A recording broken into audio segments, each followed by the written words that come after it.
Assalamualaikum warahmatullahi wabarakatuh. Halo, selamat datang kembali di ruang diskusi kita. Hari ini kita punya topik yang fundamental banget nih, penting sekali. Terutama kalau Anda ya bergelut di dunia bisnis atau sering banget interaksi sama lembaga keuangan syariah. Kita mau kupas tuntas soal pemeriksaan aset. Itu loh, dalam proses uji tuntas hukum, apa namanya, legal due diligence. Kedengarannya mungkin agak teknis ya, tapi percayalah, ini penting banget. Bukan cuma formalitas legal biasa. Justru ini tuh fondasi krusial buat mastiin setiap transaksi Anda, entah itu pembiayaan, investasi, merger, akuisisi, semuanya berjalan sah, adil, dan yang paling utama ya, sesuai prinsip syariah. Nah, sumber kita ini catatan dan kutipan soal ini. Betul sekali. Jadi, misi kita di pembahasan ini yaitu membongkar kenapa sih pemeriksaan aset ini penting banget, terus gimana prosesnya di lapangan, dan kenapa ini jadi inti dari syariah compliance, kepatuhan syariah itu. Fokusnya jelas, menghindari goror, ketidakjelasan objek transaksi itu yang bisa bikin akadnya nggak sah menurut syariah. Kita gali deh nanti esensinya, resiko-resiko yang mungkin ngumpet, sama lihat contohnya apa dari sumbernya. Wah, menarik banget. Oke deh, mari kita langsung aja kita bedah bareng lapisan-lapisan penting dari pemeriksaan aset ini. Oke, kita mulai dari yang dasar dulu ya. Pemeriksaan aset itu sebenarnya apa sih? Gampangnya gini, ini proses verifikasi mendalam. Kita cocokin tuh info di dokumen legal kayak akta, sertifikat, izin gitu, sama kondisi fisik dan status hukum asetnya di dunia nyata. Idealnya sih harus sama persis, sinkron gitu, nggak ada celah. Nah, itu definisi intinya. Tapi tujuannya lebih dari sekedar nyocokin loh. Paling nggak ada 4 tujuan strategis lah. Pertama ya jelas, mastiin fakta sama dokumen itu klop. Itu fondasi dasar. Kedua, nah ini krusial banget, mengidentifikasi semua potensi risiko yang nempel di aset itu. Bisa risiko hukum, kayak sengketa, risiko sosial, mungkin konflik sama warga sekitar, atau risiko lingkungan, pencemaran misalnya. Ketiga, hasil temuan ini penting banget buat dasar negosiasi nilai transaksi. Kalau ada cacat kan, pasti ngaruh ke harga ya. Keempat, ini langkah pencegahan, fundamental banget. Melindungi semua pihak, pembeli, penjual, bank dari masalah di kemudian hari. Jadi ini bukan cuma checklist formalitas, tapi bagian inti dari manajemen risiko yang proaktif. Yang perlu diwaspadai banget. Kalau ini kelewat pas pemeriksaan, wah dampaknya bisa serius. Yang pertama, risiko lingkungan. Contohnya gini, bayangin Anda terima agunan tanah buat pembiayaan. Pas dicek, ternyata lokasinya itu di bekas hutan kebakaran. Atau malah masuk zona kawasan lindung. Waduh, ini jelas masalah besar kan? Dari sisi hukum dan keberlanjutan juga. Kategori kedua itu risiko non-lingkungan. Ada contoh menarik nih dari sumber kita. Asetnya kebun kelapa sawit. Dokumen kepemilikannya kelihatannya sih lengkap ya. Tapi pas ditelusuri lebih dalam, ternyata perusahaan pengelolanya itu belum bikin kebun plasma buat masyarakat sekitar. Padahal itu wajib loh sesuai aturan. Nah, ini kan kayak nyimpen bom waktu konflik sosial, ya nggak sih? Betul, dampaknya itu bisa signifikan banget. Risiko kayak gitu bukan cuma nurunin nilai aset aja. Yang menarik di sini adalah potensi risiko itu bisa jadi dasar buat batalin seluruh transaksi loh kalau nggak ketahuan dari awal. Ini nunjukin betapa vitalnya deteksi dini lewat pemeriksaan yang cermat. Jangan sampai masalah baru ketahuan pas akad udah jalan. Wah, itu ruginya bisa besar. Bisa disentuh. Aset berwujud, tangible assets gitu. Ini kan luas banget ya cakupannya. Ada tanah, bangunan, rumah, ruko, pabrik, kendaraan operasional, mesin produksi, bahkan sampai yang gede kayak pusat perbelanjaan. Nah, fokus pemeriksaannya apa aja nih? Pertama jelas, bukti kepemilikan hukumnya sah apa enggak? Kedua, kondisi fisiknya beneran sesuai nggak sama deskripsi di dokumen atau perjanjian. Jangan sampai bilangnya prima, taunya banyak rusak. Ketiga, mastiin nggak ada cacat tersembunyi, hidden defect, yang mungkin sengaja atau nggak sengaja nggak diungkap. Ada contoh konkret yang lumayan unik nih dari sumber kita soal ini. Transaksi jual beli mall. Gedungnya oke, lokasinya strategis. Tapi pas diperiksa detail, ketahuan kalau akses jalan masuk utamanya itu ternyata lewat jalan sempit yang statusnya masih punya warga, belum jadi fasilitas umum atau bagian dari aset mallnya. Wah, ini detail kecil tapi potensinya gede banget ya buat masalah aksesibilitas ke depan. Contoh akses mall itu pas banget. Nah, dalam laporan uji tuntas, temuan kayak gitu, akses terbatas atau potensi sengketa wajib dicatat. Itu resiko material namanya. Kenapa? Karena langsung ngaruh ke nilai asetnya, ke valuasinya, juga kelayakan operasinya. Terus pertanyaannya, jadi resiko ini bisa dikelola nggak? Mungkin dibebasin gitu lahannya. Atau resikonya kegedean, jadi transaksinya mending dikaji ulang aja. Nah, semua keputusan strategis ini kan dasarnya dari temuan detail tadi. Ini nunjukin banget nggak ada detail yang terlalu kecil kalau lagi uji tuntas. Oke, selain yang berwujud, ada juga aset yang nilainya nggak kelihatan fisik ya. Aset tidak berwujud, intangible assets. Ini apa aja sih contohnya? Bisa saham di perusahaan lain, piutang usaha, merek dagang, hak cipta, paten, desain industri, atau HKI lainnya lah. Nah, cara meriksanya gimana nih?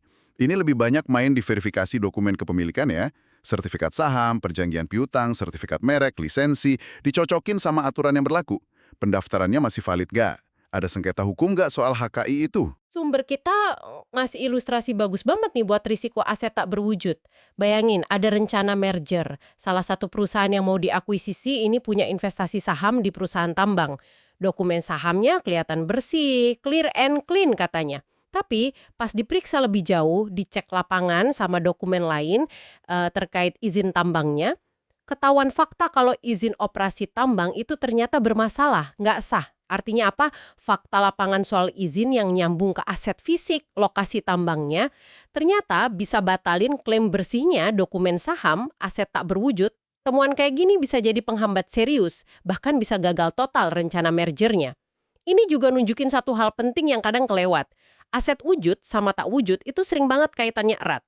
Contoh tambang tadi jelas banget kan, nilai saham tak berwujud tergantung banget sama sah nggaknya izin operasi dan kondisi tambangnya berwujud. Makanya pemeriksaannya nggak bisa cuma sepotong-potong. Harus holistik, ngelihat gimana dua jenis aset ini saling ngaruh, biar dapat gambaran risiko yang utuh. Wah, iya juga ya. Ternyata nyambung gitu. Menariknya lagi nih, setiap aset itu kan nggak cuma ngasih hak ya, tapi juga ada paket kewajibannya. Sumber kita bedain jadi dua jenis nih. Pertama, kewajiban subjektif. Ini nempelnya ke subjeknya, ke pemilik aset. Contohnya, kalau Anda punya perusahaan, ya wajib punya izin usaha yang berlaku. Kewajiban ini ada karena status Anda sebagai pengusaha. Kedua, kewajiban objektif. Nah, ini kewajiban yang muncul karena ada objek atau asetnya itu sendiri. Nggak peduli siapa pemiliknya. Contoh paling gampang ya PBB, pajak bumi dan bangunan. Selama tanah bangunannya ada, ya kewajiban bayar PBB-nya nempel di situ. Siapapun yang punya, ya harus bayar.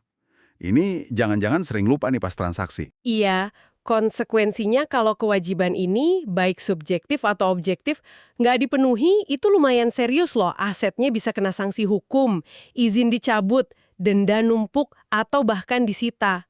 Akibatnya lagi nilai ekonominya bisa anjlok atau malah jadi nggak bisa dijual atau dijadiin jaminan.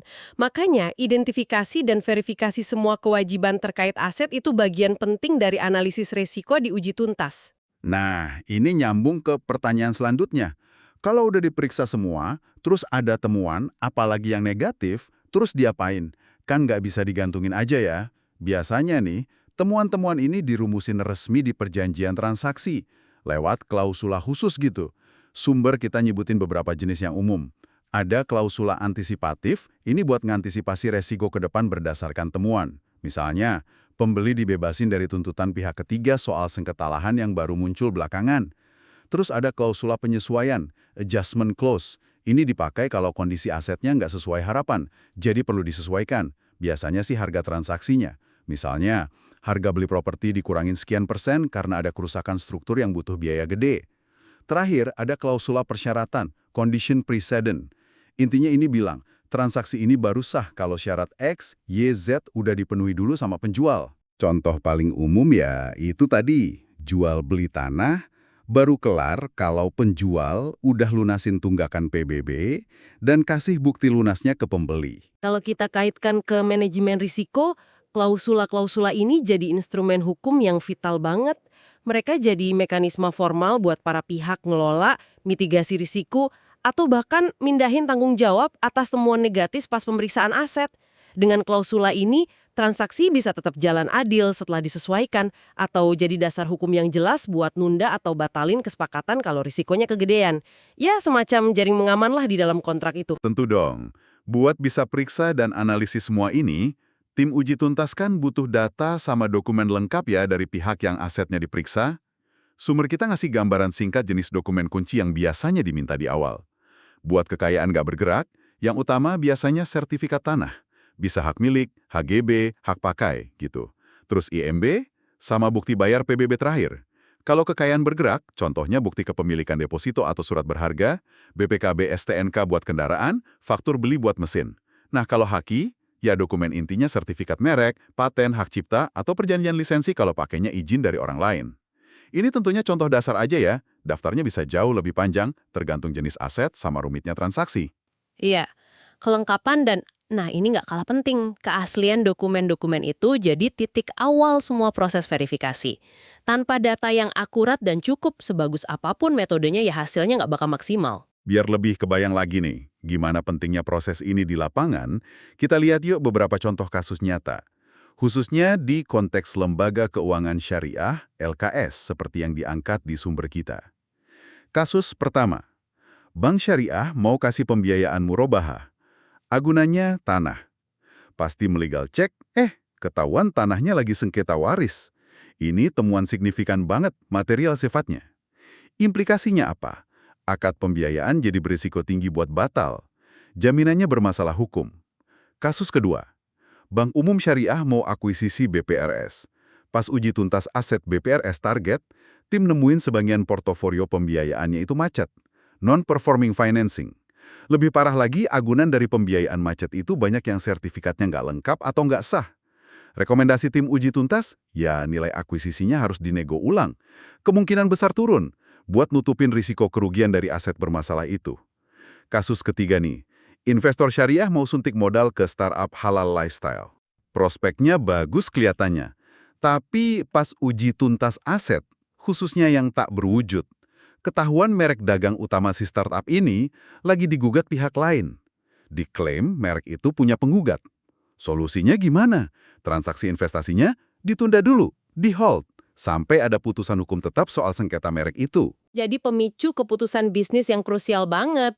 Bisa batal transaksinya, kayak kasus pertama, bisa nego ulang harga, kayak kasus kedua, atau ditunda kayak kasus ketiga. Semua tindakan ini tujuannya jelas, ngelindungin LKS atau investor dari potensi rugi hukum dan finansial ke depan. Sekaligus, ini bagian dari penerapan prinsip hati-hati dan mastiin kepatuhan syariah, terutama soal jelas dan sahnya objek transaksi, biar nggak ada garar. Proses pemeriksaan aset ini emang udah jadi bagian penting ya dari bisnis yang hati-hati.